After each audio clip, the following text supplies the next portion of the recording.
This is the White Grape Podcast with Mark. I will be your host today. For episode 3 here, we're just going to jump right into it with the topic. And the topic is the public schooling system. Really something that I'm not necessarily qualified to speak on whatsoever, but it's not going to stop me from putting in my 2 cents. Hell, I might even throw 10 cents in there. Might have a little investment going in this video. So just to kind of jump into it, I'm somebody, which I think a lot of people had this experience as well, very similar to what I experienced, which is somewhat of a sharp kid, not the smartest kid, but able to understand things, remember information, retain information, which is essentially what school is, right?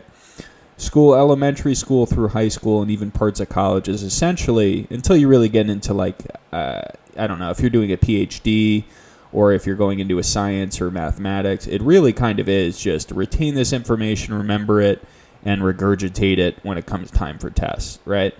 And I'm not trying to trivialize the experience for people who were, really, really good at school and always had that as something to fall back on. I was obviously not one of those, and I don't know if you can tell in my heavily sarcastic tone, but it's something to this day I have a little bit of resentment towards both the school system and my own behavior and effort that I put in when I was there, right? But I say that to say this. Most of school is that, if people are honest with themselves, is sitting quietly, getting to places on time, and remembering information and regurgitating that information. And that's not necessarily bad, right? Because, again, that's most of life. When you go onto a new job, that's going to be the process. They're going to teach you all the minute, kind of boring details so that you understand the bigger picture.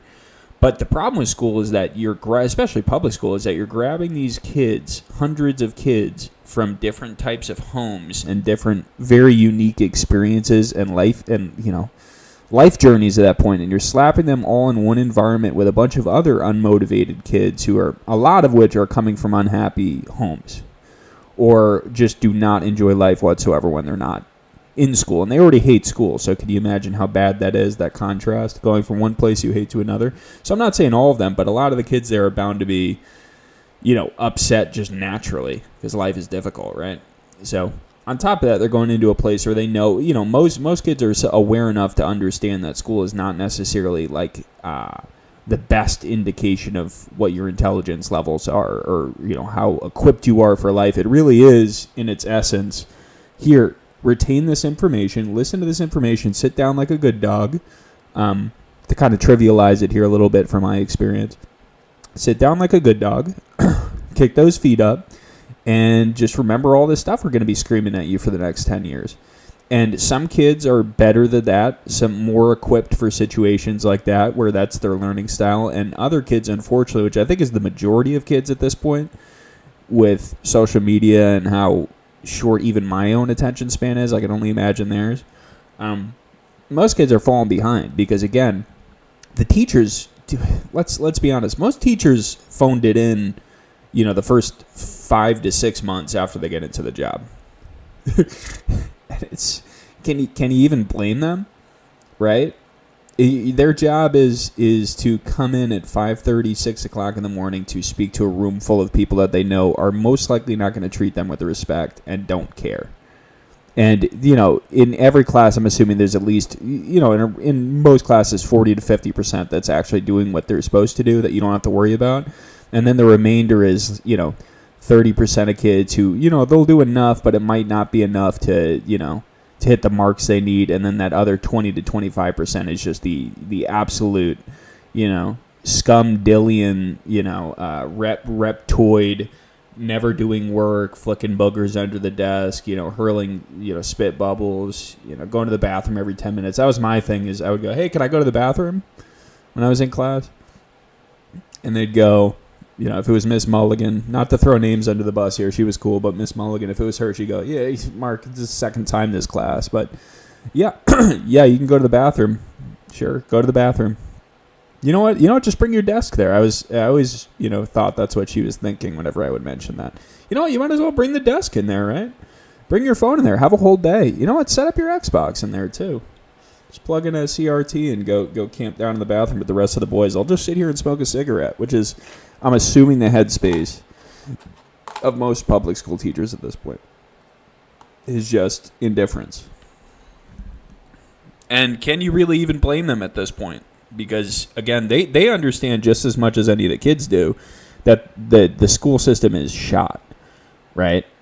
And it doesn't mean that it's unsalvageable or that it's something that couldn't be worked on or improved. It's just that in its current state, from all reports that I hear from family members, cousins that are still in school, friends' kids or whatever, it's still very, very, it's the same thing as when we were there. Okay. And again, I'm not trying to, poo-poo anybody or get on anyone's case who is, good at school. That would be kind of a weird thing for me to do. Kind of passive-aggressive, to be honest. What I'm saying is, while it is a reflection of what your intelligence levels are, or your capability for life, I should say, because that's where, in school, ideally, they're also teaching you how to, mark up your calendar and how to keep things organized and prepared. Time management, ideally, adult behavior. So it's a lot more than just learning. It's the process. I understand that. It's like the process and everything else that's involved in, the schooling training for life. It's basically training for adult life. So I understand that. But what I'm saying is I think that trying to get a bunch of, testosterone, filled kids going through puberty to sit quietly in a room for, in multiple rooms for hours at a time for 6-hour days, 7-hour days, you're going to run into some problems. And, while there are going to be, you could say maybe it's good parenting. Maybe those kids are just more prepared for what the world is going to be.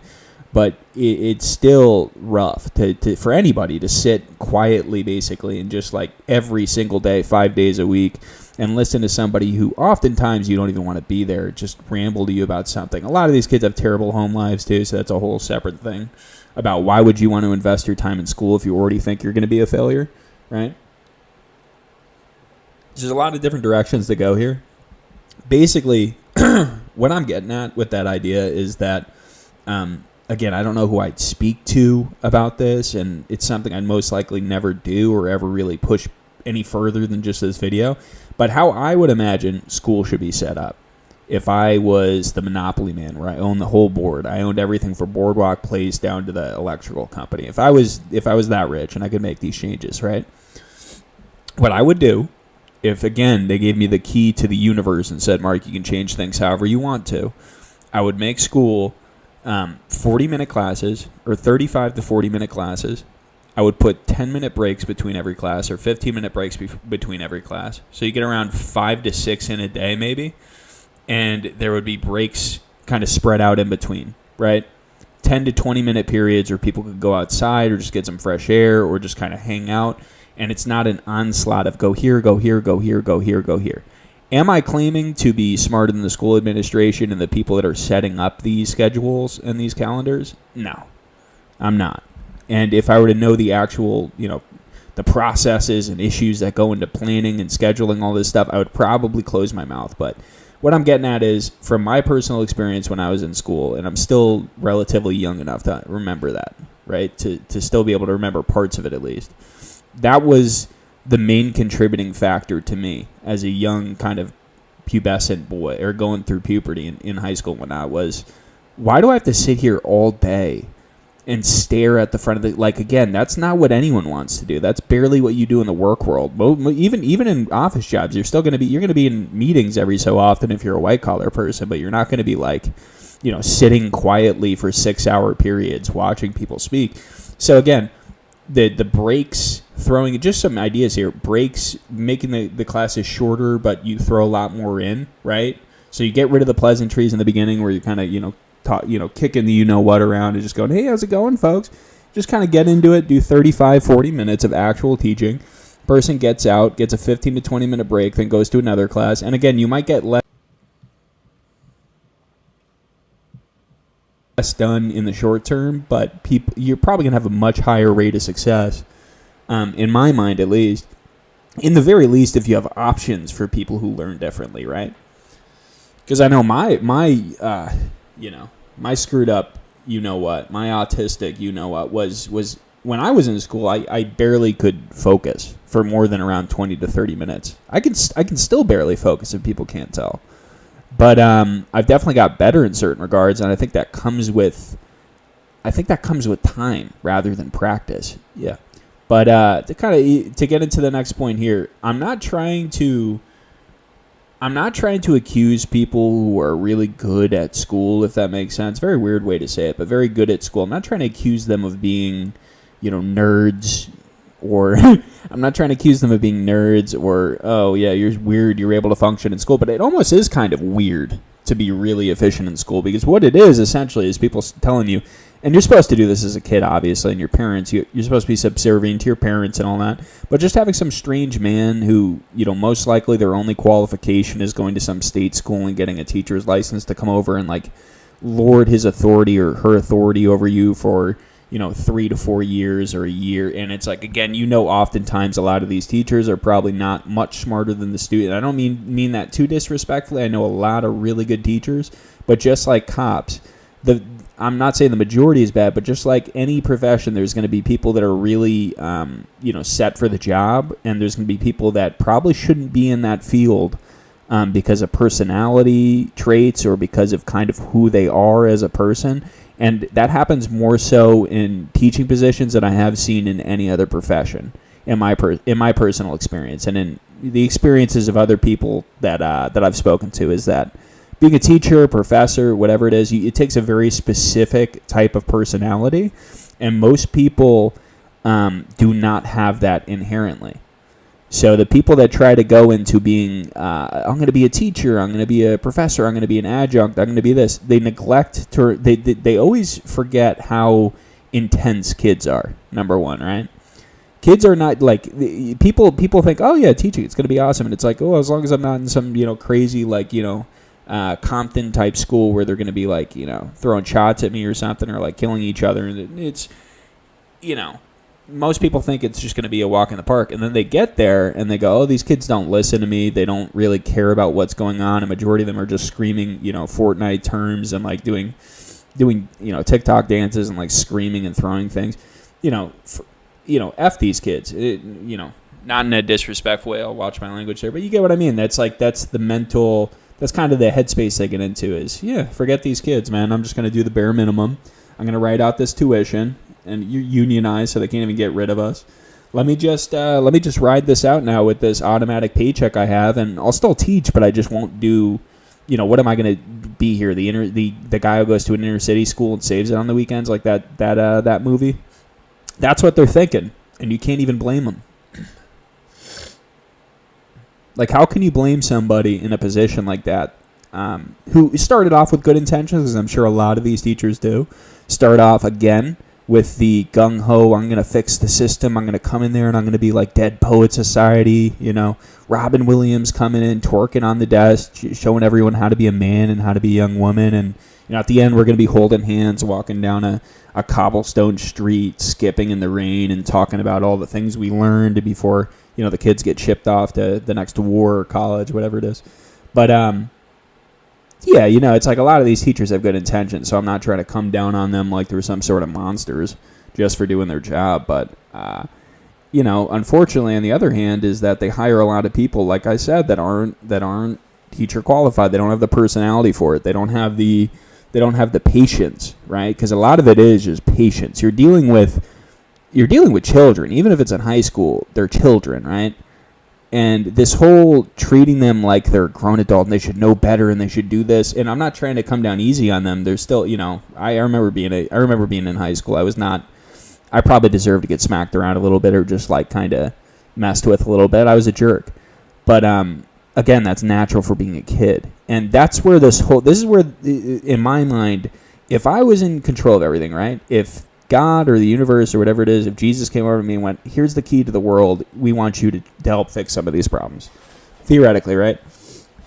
Number one, I'd say thank you very much. This is such an honor. I can't believe that you didn't bestow this on somebody else. I'm not even sure what I could have been doing to be qualified. And when they tell me to shut up and just take it and just be happy that I got it, I go, oh, okay, yeah, okay.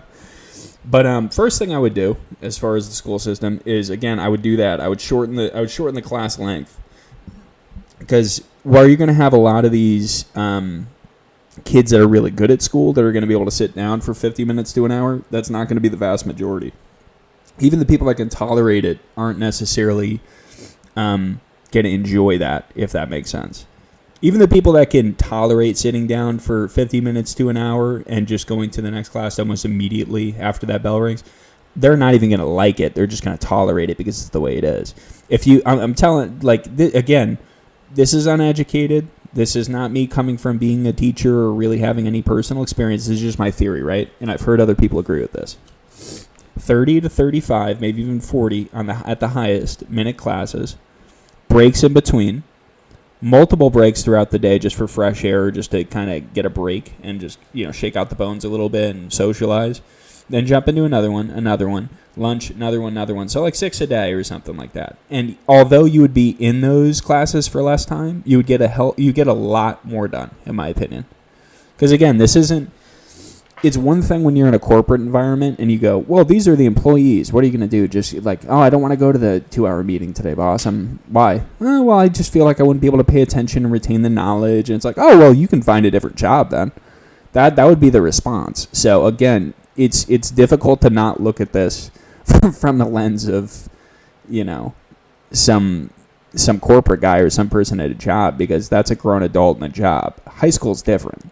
Even though they are technically adults and they get treated like adults, especially, seniors can still go to prison 18 if they commit a crime, right? If they steal the moon or something, a la Despicable Me style, there's going to be some splaining to do, right? Legally, if you're 18. But even then, it's like nobody views high school kids as adults, really, if they're being honest with themselves. Another thing to keep in mind is that I know I was doing this when I was young, and I know it's certainly going probably even more intense than it was when I was young, is a lot of these kids are just high, or just, ripping vapes, or high, or just not really paying attention. And again, they've lost all drive. Because again, society's insane, and we'll make a separate video about this. But just on the outside of school, you have to keep that in mind. A lot of these kids have miserable lives when they go home. Their only escape is like bullying with the boy, hanging out with their friends at lunch or something, or like, smoking weed with their buddies outside after school closes. A lot of people have miserable lives. And these people and a lot of these teachers and the school administrations will teach these kids like they're supposed to be, or, treat these kids like they're supposed to be some Wall-E robots that just roll up and shut down for the day until they're ready to head home. And although that's ideal, you would want that. Like, in an ideal world, you could tell someone, oh, suck it up and just do it. Even if you don't like it, suck it up and do it. This is part of being an adult, which is great and all, but you're going to lose some people. And the most important part of this that I wanted to touch on is that people learn differently, and you have to, and that's other than the school curriculum and all these minor changes, that's the biggest one that I would consider important, is teaching people how they need to be taught. Because people, I know that sounds kind of weird, but everybody has their own personal experiences in life, their own personal upbringing, their own ways of learning. Are some people's going to be similar to others? Yes. But I know for me personally, the best way I ever learned was seeing something play out in front of me. So physically showing me, or walking through it physically, or actually getting my hands on it and doing it. And, it's not the teacher's fault, because they're not going to, well, let's take out 10 minutes out of this 50 minutes, this already limited time we have to personally teach this individual. And I get that you could do things outside of school hours, or, come in for an hour. But the point being is that there's never going to be enough time to truly reach everyone the way they need to be reached. And how it's set up currently, public schooling system, education in general, is it's set up to get the top 50 to 60%. Like, well, not everyone's going to get it. Is it set up for everyone to succeed? Probably not. Should we try to make everyone succeed? Yes, but people are going to fall through the cracks. And that's their justification. I understand it. Is, how much time, money, and resources are we going to waste trying to get the people that are going to fall to the wayside regardless? It seems pointless. So let's just try to get the vast majority that we can in the most streamlined process we can, which is the current school system, the class or homeroom class, bell, lunch, class, bell, and just like, marathon type style hour-long sessions where, few people are going to fall by the wayside. Imagine the imagery of doomsday and a bunch of boats are pulling up and 80% of them are just getting laid into with artillery fire and machine gun fire, right?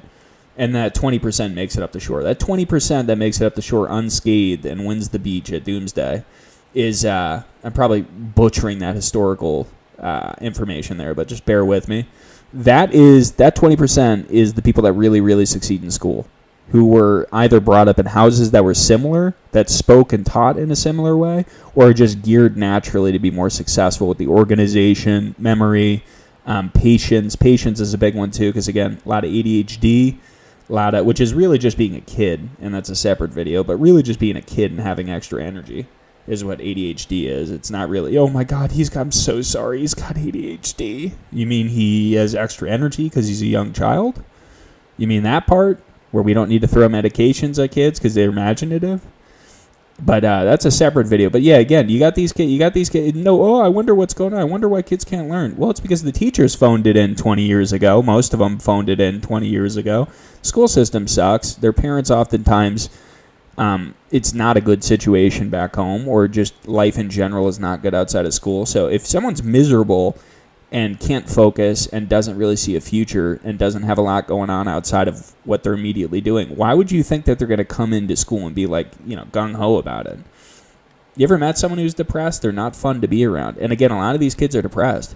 They're coming to school. I've spoken to a lot of them because, they feel like, well, it's, it is what it is. I'm forced to do it, and I'm going to be doing this through ages, 4 through 20-something years old, 18 if you stop there. So again, I remember it personally, and it sucked. Excuse my language, but it sucked. Like, I did not enjoy going to school or public school. Were there parts of it that were fun? Yeah. And I'm not trying to complain on the behalf of kids, and I get it. It's like there's benefits to school that you're not going to get in the working world. And, some people are stuck in extended adolescence the rest of their life and just want to relive those memories and just go, oh, I wish I could be in school again. I wish I could be again. I don't. I'm glad I can go out and do things now and not be beholden to some, guy, some director of education or, I don't know. But what I'm getting at is that I have a lot of sympathy for the kids in these school systems because, again, these teachers are just human beings, right? They're on top of everything else we've already discussed today. These teachers are just human beings, and while there's going to be some that are going to be really good and that are going to effectively teach and know how to reach people where they're at, the vast majority, I would say, are going to be just good enough, right? Doing just what they're supposed to do, not going past what the curriculum dictates to them, being upset, which I've also seen happen to me in the past, being actually almost upset to the point of physical violence, but obviously not doing it, but getting really upset, like fist clenching at kids not understanding what you're explaining, because it is almost, in a very weird, almost like analyzing the behavior and characteristics of people in these roles. This is a very odd one, but hopefully people know what I'm getting at. There's a certain type of guy in particular, I've seen it with women, but guy in particular, teacher, doesn't matter what subject they're teaching, that gets physically angry, that you can see them almost recoiling, holding, like clenching their fist, getting heating up, face getting red, getting all when a kid doesn't understand what they're teaching, or when they're one-on-one after class, like, oh, come over to me for 20 minutes, after class, we'll wrap this up before the quiz. You'll come in prepared in case you didn't understand it. Anyone didn't understand it, stay late, and you're sitting there with this guy, and this does happen pretty frequently because I know what happened to me and a couple buddies I knew. You go there and these guys are getting, they're clenching the pencil, and they're getting, furious. Their faces getting all fogged up. Their glasses getting fogged up, all because they can't explain something properly. And it's, they're probably thinking in their heads, oh, this dumb kid, or you know what I mean? But at the same time, it's like, is it the kid, or is it that you can't teach it in a way that would make this kid understand it? Because I'm on the boat of maybe there's some dumb kids. I don't know. Maybe there's just some dumb people out there. I don't think that people are inherently dumb. I think that, it's culture and environment and the people that they meet around them. So I think it's pretty much, if you meet a good enough teacher, it can change your life, right? I've had a few of those as well where I was never good at school. like I was always one of those guys who couldn't really focus. Not necessarily a dumb guy, but just couldn't focus. Wasn't good at it. If I go back now, I'd probably do a lot better. But I had a few teachers. One of them to shout out. I'm not going to say his name specifically, but he was a science teacher. You probably know who he was if you heard this. And he was just the best dude. He just understood what it was and just pulled me over to the side. And I had this test that I'd completely unprepared for. And he basically walked through the entire thing with me and didn't give me the answers, but explained it in a way where it was almost obvious. And again, this isn't me going, the best teachers are the ones that do your job for you, that do your work for you, that never help you apply yourself. I'm not saying that. I'm just saying the reason I still think about that dude to this day was because he met me where I was at and showed me that, not all teachers think alike or, teach alike, which was very helpful because at that time I was completely jaded towards school. So, but yeah, just to kind of go over the fine points here, and I could make this go on forever and ever. I'm not going to. I'm going to cut this out because I think we touched on just about everything that was necessary. Basically, the main points that I wanted to address here is, again, I'm not somebody in the faculty. I'm not somebody in the school system or in the public education system. I have no connection to that or public schooling, private schooling. It's just my unfiltered, uneducated opinion, right, based on what I've seen and what I've heard from other people. Just as an overview here, I think that periods, like the actual learning period, should be shorter. I think there should be more breaks, a little bit more fresh air throughout the day, even in like a winter scenario, just to kind of get the bones moving, a little bit more exercise, and rather than a focus on, fitting as much as you can into a day, fitting what you can into a day, but doing it effectively, and then, stretching that out as needed. Top of that, just culture items, right? Just understand that, again, this is a part everyone passes up on, including the teachers, because a lot of them are upset. Just to kind of end out the video here, a lot of people are coming into school, a lot of these kids and a lot of these teachers coming into school upset or just not being too wild about life, right? And if you're already not too hot on life, it's not like, oh, who's this kid, dumb or something? No, he just probably depressed or just doesn't want to participate. So a lot of these quote unquote dumb kids or kids that are just falling under the radar here is because they just don't have the positive teacher. They don't have that biology teacher, that science teacher. So it is what it is. But again, I'm no expert on this subject. I just want to wax poetic on something that I didn't know much about. So again, this is Mark from the White Grape Podcast. If you do not like and subscribe to this channel and podcast on every single social media platform, I will personally come to your house and I'll ask you why you didn't do it. No physical threats of violence, no threats at all. Just I'll ask you point blank period and embarrass you publicly and go, why didn't you like the video, man? And subscribe. You signed a blood oath when you watch this podcast. So, all right, guys, bye-bye.